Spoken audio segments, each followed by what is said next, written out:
మన చిన్నప్పుడు పల్లెటూరులో దొరికిన పాలు ఇప్పుడు సిటీలో దొరకటం లేదు. మా ఇంట్లో దీని గురించి మాట్లాడుకుంటున్నప్పుడు కంట్రీ డిలైట్ గురించి తెలిసి ఉన్నత ప్రమాణాలు ఉన్న ల్యాబ్స్ లో టెస్ట్ చేయించి రోజు రిపోర్ట్స్ ని యాప్ లో అప్డేట్ చేస్తారు. వాళ్ళ విధానాలు చూసి సంతృప్తి చెంది ఇలా రికమెండ్ చేస్తున్నాను. ఇప్పుడే కంట్రీ డిలైట్ యాప్ ని డౌన్లోడ్ చేసుకోండి. Download the country delight app now. సందర్భం దొరికినప్పుడల్లా మోదీ నెహ్రూ కుటుంబాన్ని టార్గెట్ చేస్తూ ఉంటారు సార్. అది నెహ్రూ అవ్వచ్చు, ఇందిరా అవ్వచ్చు, సోనియా అవ్వచ్చు, రాహుల్ గాంధీ అవ్వచ్చు. నిన్న కూడా మాట్లాడారు రాహుల్ అర్బన్ నక్సల్ అని చెప్పేసి. కానీ నెహ్రూ ప్రస్తావన కూడా తీసుకొస్తూ ఉన్నారు సార్ సందర్భం దొరికినప్పుడల్లా పార్లమెంట్లో. ఎందుకు మోదీకి నెహ్రూ అంటే అంత కోపం? నెహ్రూ కుటుంబాన్ని టార్గెట్ చేయకుండా మోడీని ఎవరు చేస్తారండి? ఆయన ప్రధాన ప్రత్యర్థి కాంగ్రెస్ పార్టీ నెహ్రూ కుటుంబ నాయకత్వం ఉన్న పార్టీ. అందువల్ల నెహ్రూ కుటుంబాన్ని ఎందుకు టార్గెట్ చేస్తుంది అనేదానికి చాలా సింపుల్ ఆన్సర్. వాళ్ళు ప్రధాన ప్రత్యర్థిగా టార్గెట్ చేస్తారు. కానీ ప్రధాన ప్రత్యర్థి వాళ్ళు కానీ వాళ్ళకి టార్గెట్ చేయకపోతే ఎవరిని? రేవంత్ రెడ్డి కేసీఆర్ టార్గెట్ చేయకుండా ఎవరిని చేస్తున్నాడు? చంద్రబాబు నాయుడు జగన్ టార్గెట్ చేయకుండా ఎవరిని చేస్తున్నారు? సో ఎవరి ప్రధాన ప్రత్యర్థితో ఆ ప్రధాన ప్రత్యర్థికి ఏ కుటుంబ నాయకత్వం వహిస్తుందో ఆ కుటుంబాన్ని చేస్తారు. రేవంత్ రెడ్డి గంగుల కమలాకర్ కుటుంబాన్ని చేస్తాడా? చేయడు కదా. నిరంజన్ రెడ్డి కుటుంబాన్ని చేస్తాడా? తన సొంత జిల్లా అయినా కేసీఆర్ కుటుంబాన్ని టార్గెట్ చేస్తాడు. అందువల్ల అది క్వశ్చన్ కాదు. సహజంగానే తమ ప్రధాన ప్రత్యర్థి అయిన కాంగ్రెస్ పార్టీకి నెహ్రూ కుటుంబం నాయకత్వం ఉంది. నెహ్రూ కుటుంబం చుట్టూ అల్లుకున్న పార్టీ కనుక ఆ కుటుంబం పైన అటాక్ చేస్తారు. కానీ మీరు అడిగిన సెకండ్ పార్టీ ఏంటంటే నెహ్రూను ఎందుకని నెహ్రూ అంటే మోడీకి అంతా ద్వేషము, హేవ్యభావం. అది మోడీకే మాకు కాదు, బీజేపీకి ఆర్ఎస్ఎస్ ఐడియాలజీకి నెహ్రూ కంప్లీట్ అపోజిట్. నిన్న కూడా వ్యతిరేకించడము, విమర్శించడము అనేది సహజమే. రాహుల్ గాంధీ మోడీ ట్రంప్ ఇన్విటేషన్ కొరకు ఆరాటపడ్డాడు, జయశంకర్ను పంపించాడు అని పార్లమెంట్లో ఒక స్టేట్మెంట్ ఇచ్చాడు. దానికి ప్రతిస్పందనగా నిన్న మాట్లాడాడు మోడీ. సో అది రాహుల్ గాంధీ నిజంగానే మోడీ ఆరాటపడ్డాడో లేడో తెలియదు. ఆరాట పడినా ఒకవేళ దాన్ని మనం ఇష్యూ చేయాల్సిన అవసరం లేదని నా అభిప్రాయం నిన్న కూడా చెప్పాను. ఎందుకంటే మోడీ యాజ్ అ ప్రైమ్ మినిస్టర్గా ఒక ఇంటర్నేషనల్ ప్లేన్లో మనము మోడీని అటాక్ చేస్తే అది పరోక్షంగా దేశాన్ని అటాక్ చేసినట్టు, దేశానికి నష్టం. ఎందుకంటే మనకు అండర్మైన అమెరికన్ ప్రెసిడెంట్ ఆహ్వానం కొరకు భారత ప్రధానమంత్రి ఆరాటపడ్డాడు అంటే భారతదేశ గౌరవాన్ని తగ్గించినట్టు అవుతుంది. అందుకొరకు పొలిటికల్గా అది కరెక్ట్ కాదని నిన్న కూడా చెప్పాను నేను. తర్వాత దానికి రెస్పాన్స్గా నిన్న రాహుల్ గాంధీ అలా అనాల్సిన అవసరం లేదు అన్నాడు. దానికి రెస్పాన్స్గా మోడీ మాట్లాడింది అయితే ఇంకా దేశ ప్రతిష్టను దిగజార్చింది. భారతదేశ తొలి ప్రధాని ప్రపంచ వేదిక పైన దేశ గౌరవాన్ని నిలిపి అలీనోద్యమ సృష్టికర్తల్లో ఒకరిగా ప్రపంచ స్థాయి నాయకుడిగా ఎదిగిన జవహర్లాల్ నెహ్రూ పైన చాలా అవమానకరంగా వ్యక్తిగతమైన అంశాలతో మాట్లాడాడు. చదువుతోనే సమాజంలో మార్పు సాధ్యమని నమ్మిన వ్యక్తి, మారుమూల గ్రామంలో పుట్టి వేలాది మందిని మేధావులుగా తీర్చిదిద్దిన విద్యావేత్త, మనలో ఒక్కడు మల్క కుమరయ్యకు టీచర్స్ ఎమ్మెల్సీ ఎన్నికల్లో మొదటి ప్రాధాన్యతగా ఓటేద్దాం, గెలిపిద్దాం. ఏం మాట్లాడాడు?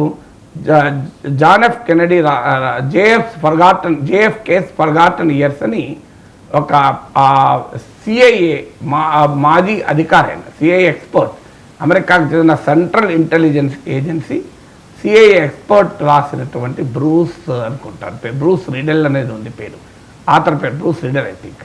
సో అతను రాసిన జేఎఫ్కేస్ ఫర్గాటన్ ఇయర్స్ అనే పుస్తకాన్ని రెఫర్ చేశాడు.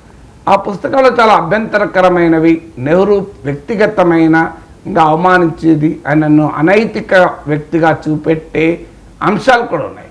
దాన్ని ఎవరో అమెరికన్ ఎక్స్పర్ట్ రాశాడు, సిఐఏ ఎక్స్పర్ట్ రాశాడంటే వీ డోంట్ బాదర్, ఎందుకంటే సిఐఏ చరిత్ర అంతా ప్రపంచానికి తెలుసు కనుక. కానీ భారత ప్రధానమంత్రి ఈ దేశం ప్రధానిగా ప్రపంచ గౌరవాన్ని పొందిన నాయకుని పైన ఒక ఫారిన్ ఎక్స్పర్ట్, అది కూడా మన ఎక్స్పర్ట్ కాదు, మన దేశస్థుడు కాదు, సిఐఏతో పనిచేసిన వాడు రాసిన పుస్తకంలో మాట్లాడింది దేశ ప్రధాని కోట్ చేసి అది చదవండి అని దాన్ని ఏదో ఆదర్శంగా భావిస్తే అది అంతకన్నా అన్యాయం ఇంకోటి ఉంటుందా? సో ఇది డిమీనింగ్ ఇండియా కదా. రాహుల్ గాంధీ అన్న చాలా చిన్నదవుతుంది. ఇప్పుడు మోడీ దేశ ప్రతిష్టను దిగజార్చడం అవుతుంది. ఇప్పుడు నెహ్రూని అటాక్ చేయడంలో నెహ్రూ ఇంటర్నల్ పాలసీస్ పైన మీరు ఏమన్నా అటాక్ చేయండి, నెహ్రూ ఫారెన్ పాలసీని అటాక్ చేస్తూ అది కూడా వ్యక్తిగతమైన అంశాల్లోకి వెళ్ళి నెహ్రూ పర్సనాలిటీని, క్యారెక్టర్ను అసహ్యంగా రాసినటువంటి వారు రాసిన పుస్తకాలు కోట్ చేస్తే ఇది నాకు నిజంగా అర్థం కాదు. మీరు ఈ రాజకీయ ప్రత్యర్థులు అటాక్ చేస్తున్నారా, దేశ ప్రతిష్టను తీసుకొచ్చి అంతర్జాతీయ అంగడిలో పెడుతున్నారా? నెహ్రూ గౌరవం పోతే ఎవరు గౌరవం పోతుంది? ఇండియా గౌరవం పోదా? మోడీ గౌరవం పోతే ఇండియా గౌరవం పోతుందని నిన్న అన్నానే. మరి నెహ్రూ గౌరవం పోతే ఇండియా గౌరవం పోదా? దేశానికి ఆ స్థాయిలో నాయకత్వం ఇచ్చిన వ్యక్తి కదా. మీరు ఆయన ఎకనామిక్ పాలసీ నచ్చకపోతే మాట్లాడండి, ఆయన తీసుకున్న విధానాలు నచ్చకపోతే మాట్లాడండి. But on a question of international రిలేషన్స్లో నెహ్రూ స్టాండింగ్ను, అంతర్జాతీయ స్టేచర్ను తగ్గించే ప్రయత్నం చేస్తే దేశానికి అవమానకరం అండి, భారతదేశానికి అవమానకరం.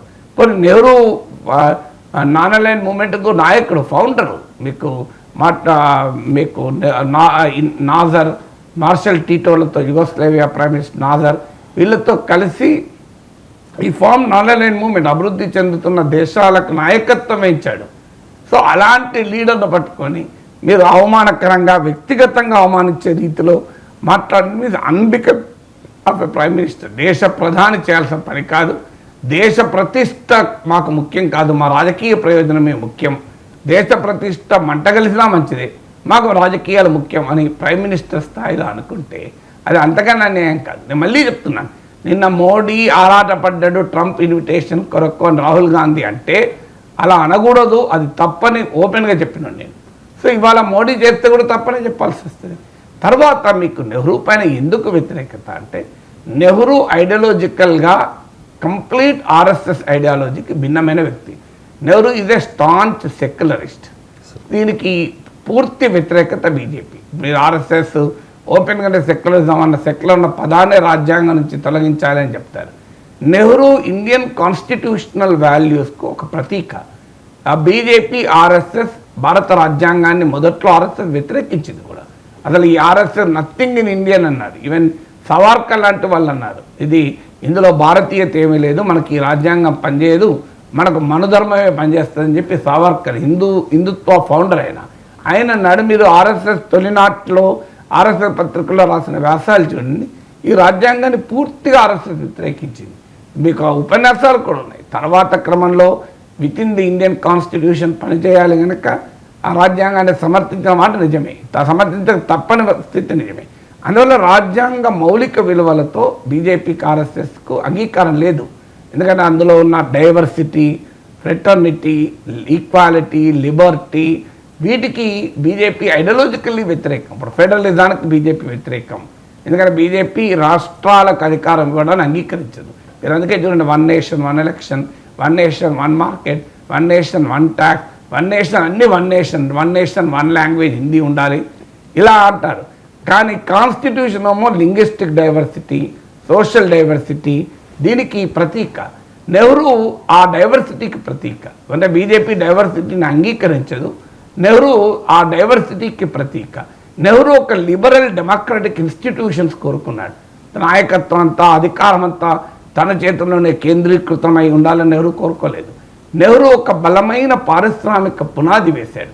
అంటే ఇండియన్ ఇండస్ట్రీకి పునాదులు వేశాడు. మీకు ఐఐఎంలు, ఐఐటీలు, all India institute of medical సైన్సెస్కు, leading research institutions, leading public sector undertakings, ఇవన్నీ నెహ్రూ వేసినటువంటి పునాదులు. సెకండ్ 5-year ప్లాన్లో ఆ నెహ్రూ మిత్రుడైన మహల్ నబీస్ నాయకత్వంలో మీకు ఇండస్ట్రియల్ డెవలప్మెంట్ 2వ పంచవర్ష ప్రణాళికలోనే పునాదులు వేసుకుంది. మహల్ నబీస్ ప్లాన్ అంటారు. సో దీనికి బీజేపీ వ్యతిరేకం. ఎందుకంటే బీజేపీ ప్రభుత్వం ఉండకూడదు, everything should be in the hands the private sector. అది ఇప్పుడు కాదు, ఈ ఎకనామిక్ లిబరలైజేషన్ 91లో వచ్చింది కాదు. జనసంఘ్ డే 1 నుంచి వ్యతిరేకం. ఈ మిక్స్డ్ ఎకానమీకి వ్యతిరేకము, పబ్లిక్ సెక్టార్కి వ్యతిరేకము, ప్రభుత్వం ఆర్థిక వ్యవస్థలో బలమైన పాత్ర పోషించాలి అన్న ఆర్థిక సిద్ధాంతానికి బీజేపీ వ్యతిరేకం, ఐడియాలజికల్ వ్యతిరేకం. ఎందుకంటే Manmohan Singh economic reforms introduce చేసినప్పుడు ఎల్కే అద్వానీ ఫేమస్ స్టేట్మెంట్ ఉంది, ఇది మా పాలసీ, మా ఐడియాలజీ కాంగ్రెస్ హైజాక్ చేసింది అని. నెహ్రూవియన్ ఎకనామిక్స్కు పూర్తి విరుద్ధమైన అర్థశాస్త్రాన్ని బీజేపీ నమ్ముతుంది. అందువల్ల నెహ్రూ పట్ల వ్యక్తిగత దేశం కాదు, what ever Nehru represents BJP opposes. ఎందుకంటే అది సెక్యులరిజం కానీ, ఫెడరలిజం కానీ, డైవర్సిటీ కానీ, లిబరల్ థాట్ కానీ, వీటన్నిటికీ బీజేపీ వ్యతిరేకం. అందువల్ల నెహ్రూ పైన కోపం ఏదో నెహ్రూ కుటుంబం ప్రధాన ప్రత్యర్థి కనుక అనివార్యంగా పొలిటికల్గా వాళ్ళని టార్గెట్ చేస్తారు, అందులో పెద్ద ఆశ్చర్యపడలేదు. బట్ నెహ్రూ ఐడల్, ఉదాహరణకు నెహ్రూ ఫారిన్ పాలసీ పేద దేశాలు, వర్తమాన దేశాలు, అగ్రరాజ్యాలకు తో నిలబడాలి, అగ్రరాజ్యాలతో సంబంధాలు ఉండొచ్చు. నెహ్రూ టైంలో సోవియట్ యూనియన్తోనే రిలేషన్స్ ఉన్నాయి అనుకుంటారు, అమెరికాతో కూడా మంచి రిలేషన్స్ ఉన్నాయి. ఇప్పుడు ఈ జేఎఫ్కే ద ఫర్గాటన్ ఇయర్స్లో అది కూడా రాశాడు, సైన్ ఇండియన్ వార్ అప్పుడు అమెరికా సహాయం అడిగాడు నెహ్రూ అని కూడా. మరి అలాగే మీకు స్టార్టింగ్లో సోవియట్ యూనియన్కి ఎందుకు వెళ్ళాడు నెహ్రూ, అమెరికా స్టీల్ ఫ్యాక్టరీస్ ఏర్పాటు చేసుకుంటాను సహకరించండి అంటే, మీకెందుకు స్టీల్ ఫ్యాక్టరీలు, స్టీల్ ఎందుకు ఉత్పత్తి చేస్తాం, మా స్టీల్ కొనుక్కొని సరిపోతుంది అన్నారు. అప్పుడు అనివార్యంగా ఒక బలమైన పారిశ్రామిక పునాది వేయడానికి సోవియట్ యూనియన్ వైపు వెళ్ళాడు.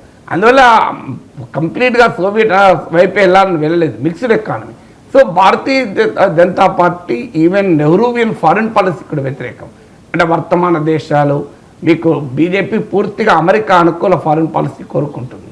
అందుకే మీకు నెహ్రూ టైంలో చాలా ఏళ్ల పాటు ఇజ్రాయెల్తో సంబంధాలు లేవు, కానీ బీజేపీ మొదటి నుంచి ఇజ్రాయెల్తో సంబంధాలు కోరుకుంటుంది. సో అందువల్ల ఫారిన్ పాలసీ నుంచి మొదలుకొని ఎకనామిక్ పాలసీ, సోషల్ పాలసీ అన్నిట్లో కూడా నెహ్రూ అనేది completely ideological opposite to BJP. అందువల్ల నెహ్రూ పైన అంత హేట్.